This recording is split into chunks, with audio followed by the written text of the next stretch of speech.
in this very important engagement. Oftentimes you hear about our government's transformation of Guyana.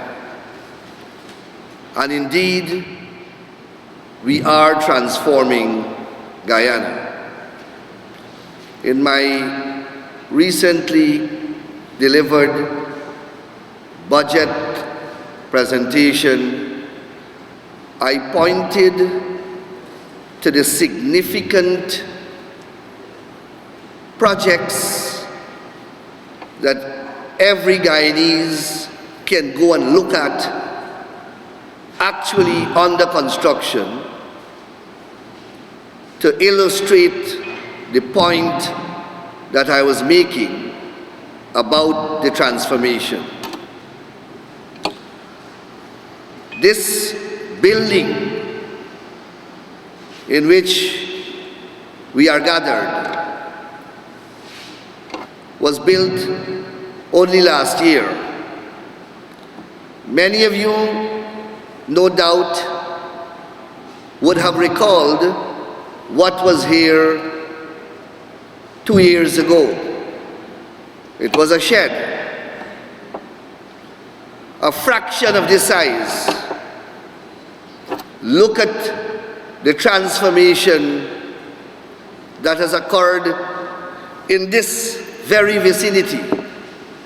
We have a facility here for meeting, for conferences, that can be compared with any part of the Caribbean. That is the transformation that we speak about. It is not something in our minds. It is not something that we plan to do, but we have not done it. It is something that we are executing every single day. But more importantly, we are doing it not because we want to transform the country in a sterile, abstract manner. We are doing it for only one purpose. We are doing it to make the lives of our people better. Again, I come back to this very building. Imagine if we were gathered here without this. We would have had to compete with the noise on the road. We would have had to compete with the unbearable heat. We would have had to compete with so many other inconveniences. Today, you sit in comfort. You sit enjoying the amenities which have been constructed. So when I say that we have transformed this meeting facility, I don't say so in abstract. I say that we have done it for the benefit of our people. You now have a brand new facility from which you are benefiting. We are not only transforming our country in terms of physical infrastructure, we are equally doing so in other areas that are less tangible, that are less visible. And those areas include the improvement of training, improvement of our skills in human development and human advancement. And that is where concepts like restorative justice comes in. I may not be able to point to a bridge across a river. I may not even be able to point to any magnificent edifice that signifies our investment in restorative justice. But I can explain to you what restorative justice is, and I can explain to you how it will impact positively the lives of tens of thousands of our citizens. And most importantly, you are being allowed by these interactions, by this training session, to play a leading role in executing a restorative justice program in our country for the first time, and you will be the pioneers, you will be the vehicle through which that program will be executed, and you will be directly involved in impacting in a positive way the lives of the tens of thousands of people that will benefit from restorative justice. And restorative justice is not a concept that lies in isolation. We are investing in these programs and policies right across the divide. So let's take, for example, in the law enforcement arena alone. Many police officers are here, prison officers are here, and you can attest to the dozens and dozens of police officers and prison officers and social workers who are being sent on training across the globe so that you can come back here with your acquired knowledge and impart it to those with whom you have to interact in the discharge of your functions. We have recognized, like the rest of the world, that we have to change our approach to investigation if we are to be successful. So, we are concentrating more on forensic investigations, forensic policing, using scientific methods and technological approaches, as well as human resources training to combat crime. Because with the technological changes that are taking place across the globe, crime has not remained stagnant and static.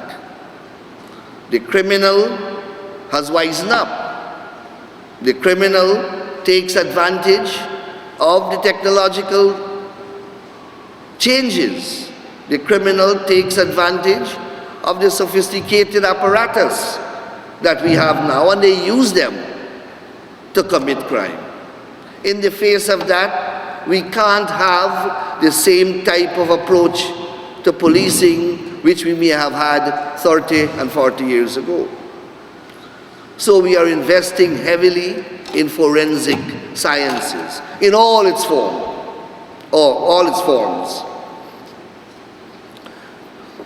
So this week, over 30 police officers and 5 officers from the Ministry of Human Services will go on a fully paid scholarship to India to be trained in forensic interviews.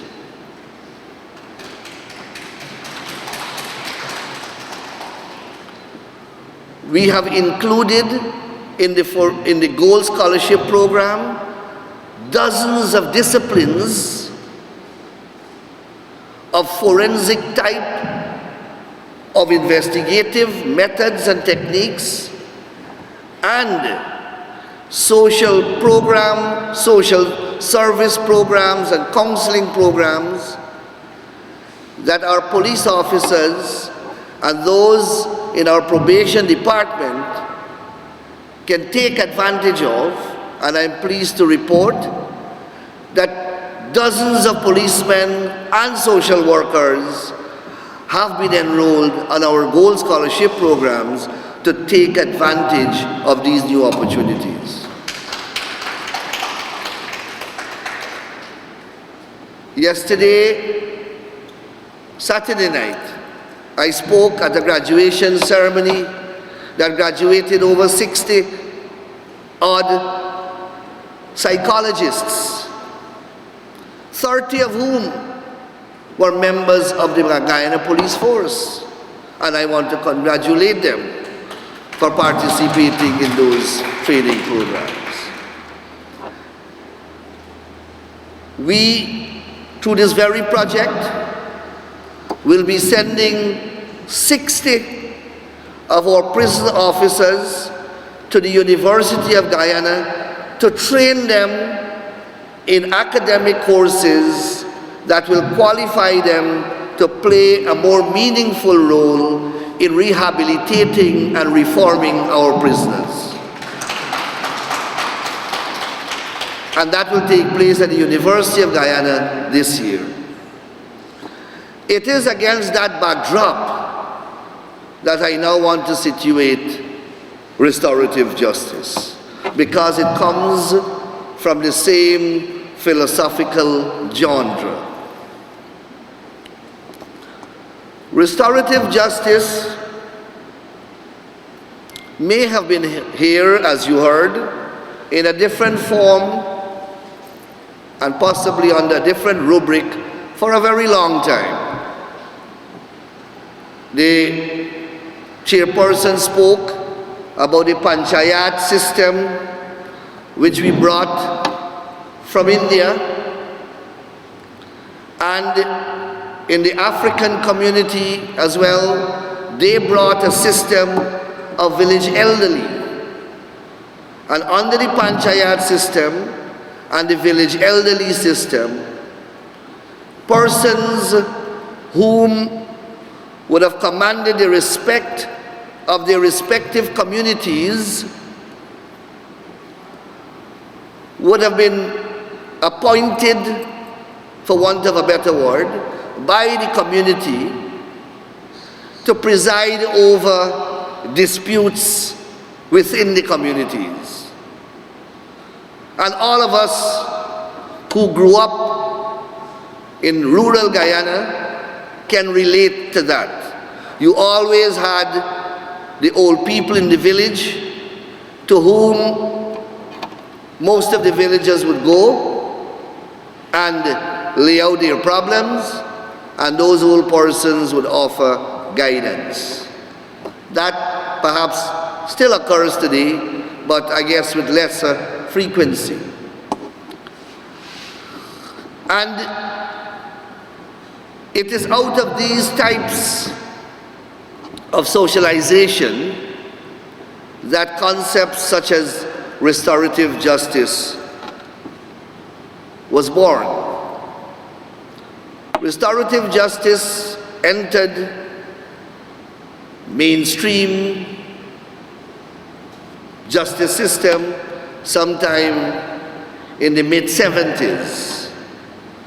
Today, it is now integrated in the formal justice system of our country by a Restorative Justice Act, which we passed in the Parliament in 2022, and it establishes a Restorative Justice Center that Mr. Bostwick is the head of. Mr. Bostwick, please stand.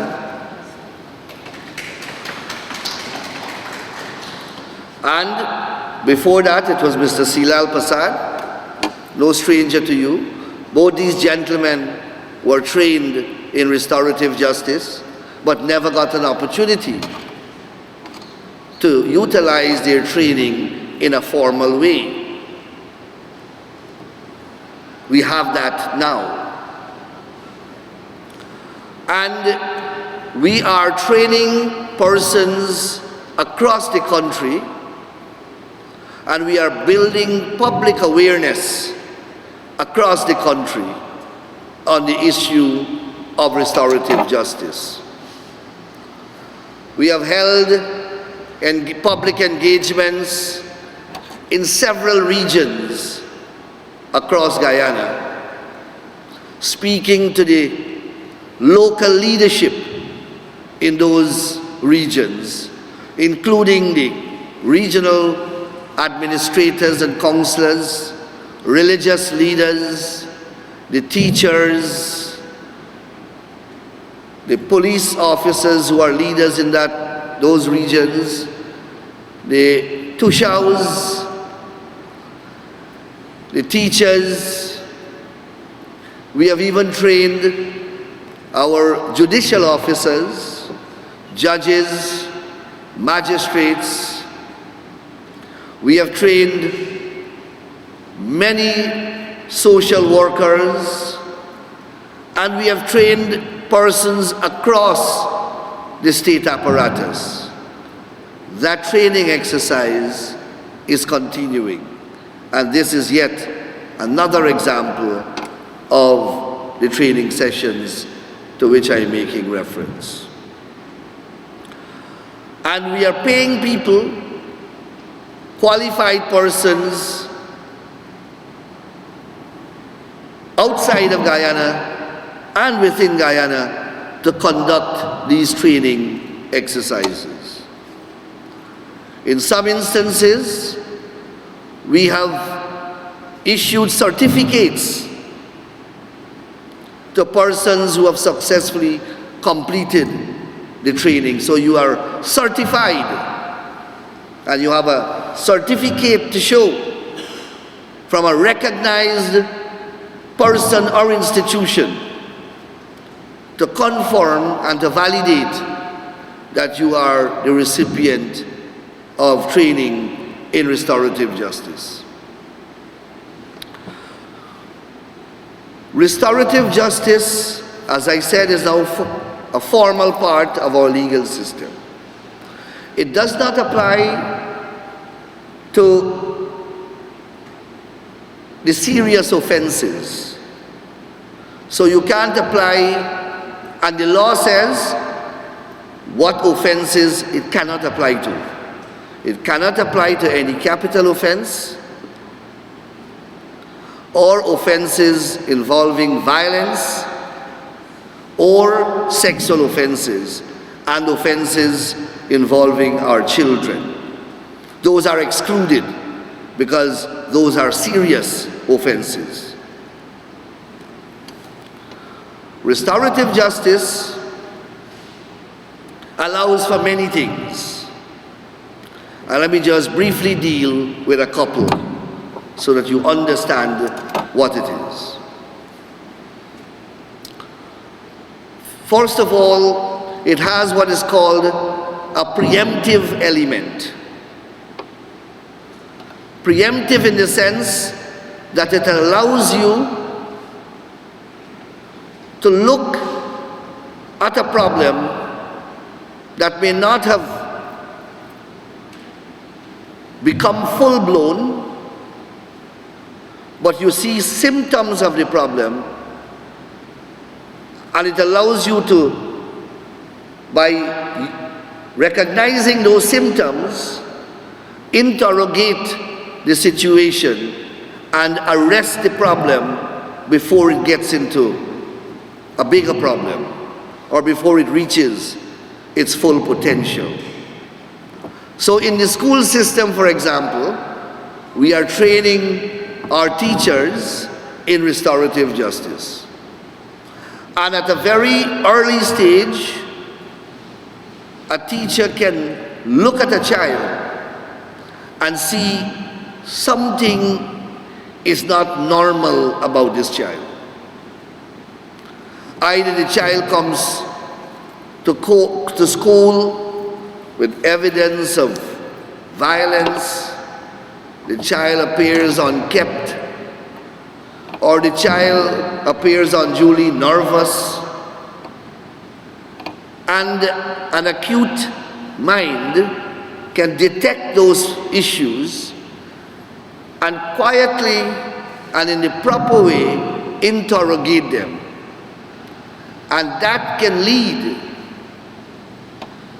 to the discovery of why this child is manifesting some unusual physical and behavioral traits. And right there one can detect a hostile home environment, possible dangerous environment for the child, possibility of an assault being detected. And if this situation is arrested quickly, we can literally and truly save a life. Because if that abuse continues, I can point to so many examples to show you how that life would have been destroyed or is likely to be destroyed.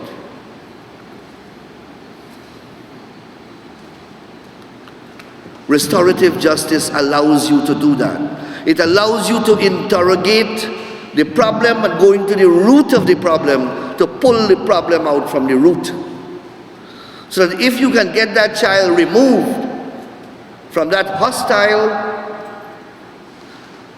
and unhealthy environment, or you can remove from that environment the devious thing or person, then you would have allowed that child to grow to his or her full potential. Let me give you another example. A person is charged and placed before the court. He may be a drug addict. He goes to the court, or a serial offender. He pleads guilty, he goes to prison. He goes into prison. There the prison system doesn't rehabilitate him. It doesn't reform him. He comes out back possibly worse than he went in.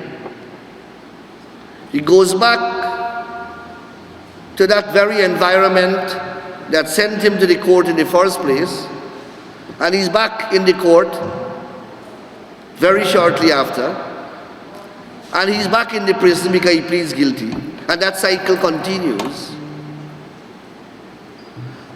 Restorative justice allows you to stop that cycle and to find out why this person is back before the court. And if you are able to find out why, perhaps you can give him a chance. Perhaps he lives in a home where he's violated. He lives in a home where the circumstances there push him out and to behave in the way that he behaves. Restorative justice allows you to get to the root of the problem.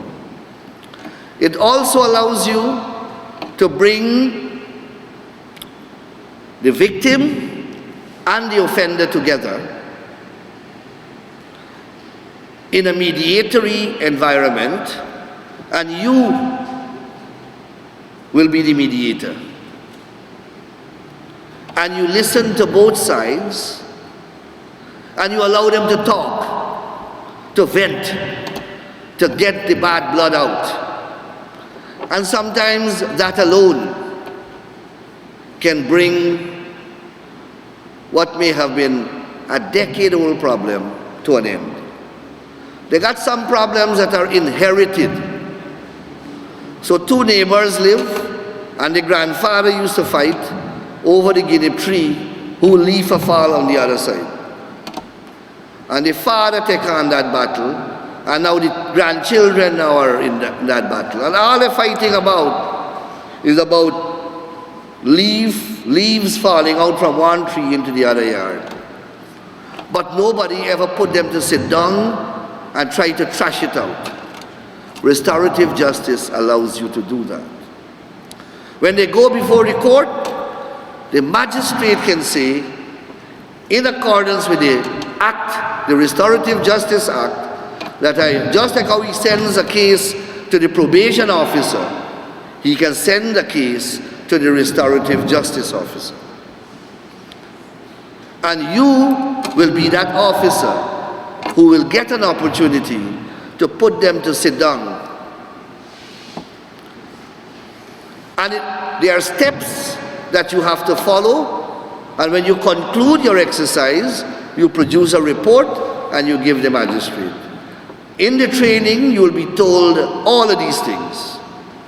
It allows you to encourage the parties to explore the possibility of compensation. Sometimes a payment of compensation can resolve the matter. It allows the parties to work out with the magistrate a system of punishment alternative to imprisonment. Many non-lawyers, they love the law, they love the judicial system and the legal system, but they are not qualified to participate in the system. Well, restorative justice gives you an opportunity without legal training to participate in the justice system.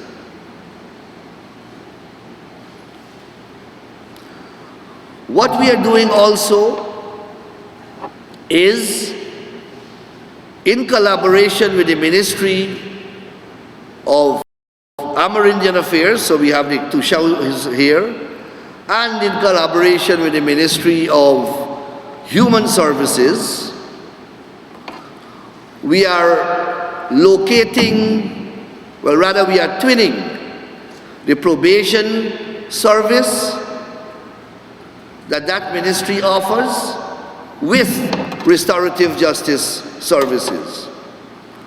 So wherever there is a probation department, we will locate within that structure restorative justice officers.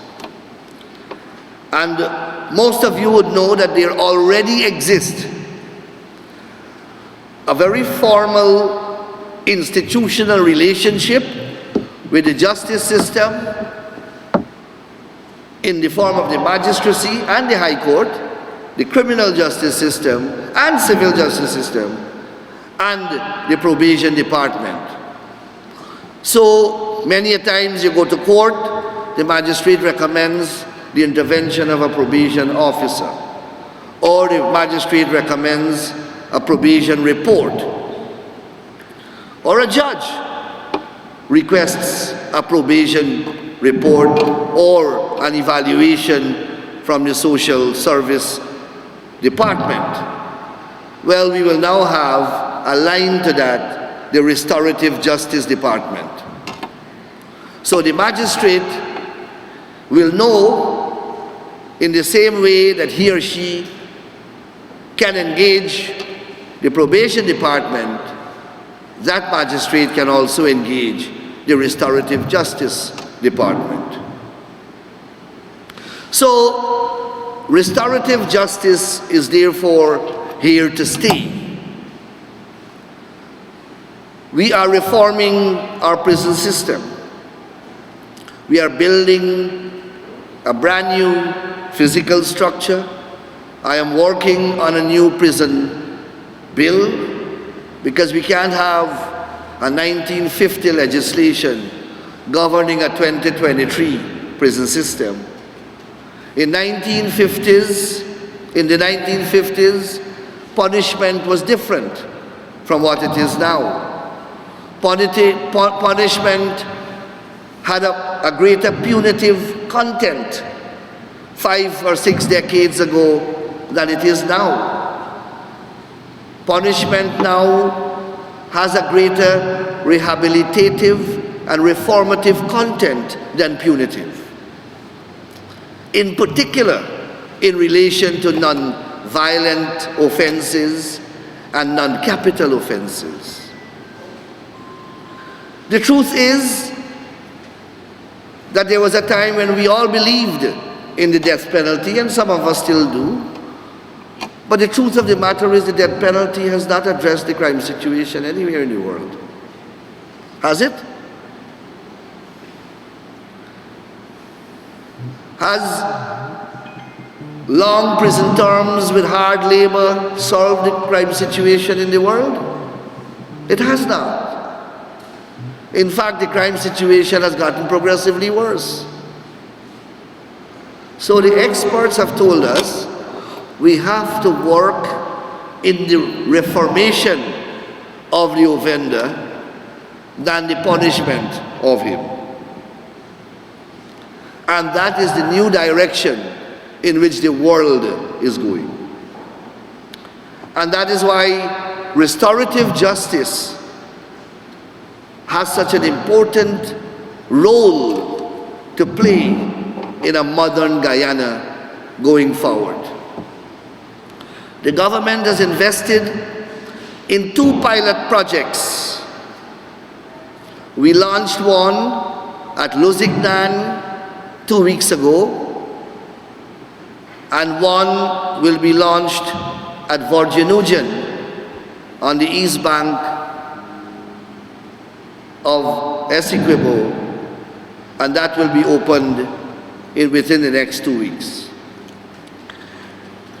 These projects are combining a number of services never provided in one place before in the history of our country.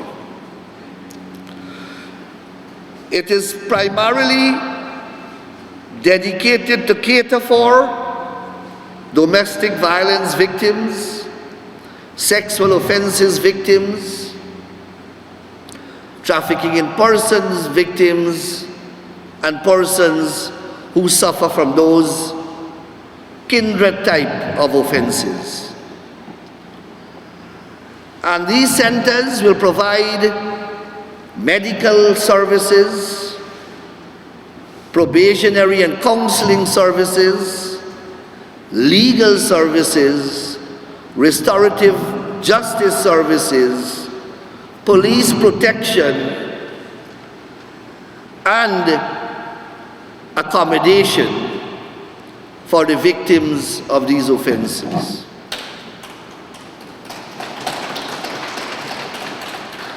There is no facility like this anywhere in the English-speaking Caribbean. Guyana is delivering it for the first time, and other Caribbean countries will emulate us.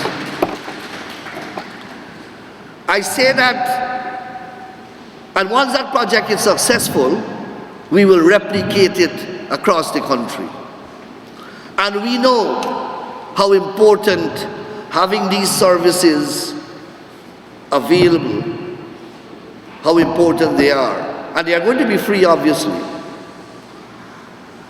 And we know how many lives we can save if we have these facilities and they are readily available. Many a times, the domestic violence victim has nowhere else to go but back to the abode where the abuser is. Many of your police officers, you know that after the initial beating and the report is made to you, within a few hours, the same abuse victim who was mercilessly violated and who was crying to you is back before you to beg to give the offender a chance. And when that chance is given, sometimes it leads to greater abuse and even death. Those things happen because the victim doesn't have a place to go and doesn't have a system of support. These centers are intended to provide that type of support and accommodation. And it is restorative justice and you who are trained in the area who will be leading and running these agencies. I say all of that to say to you that you are engaged And you will be engaged in a highly transformative discipline, and one that will impact the lives of tens of thousands of persons. We will continue to enlarge the program. We will continue to train you over the next few years so that you are brought abreast with all the dynamic and innovative changes that would be taking place in this area. You will lay the foundation on which future generations of Guyanese will build upon this concept of restorative justice. But you can take pride in saying that you were the first pioneers of this process in Guyana. You have a great opportunity to chart the new way and to lead in this regard. With those remarks, I want to congratulate you for deciding to partake and participate in this program, and I want to wish you all the best in your endeavors. We'll continue to work with you to ensure that you succeed and we succeed. Thank you very much.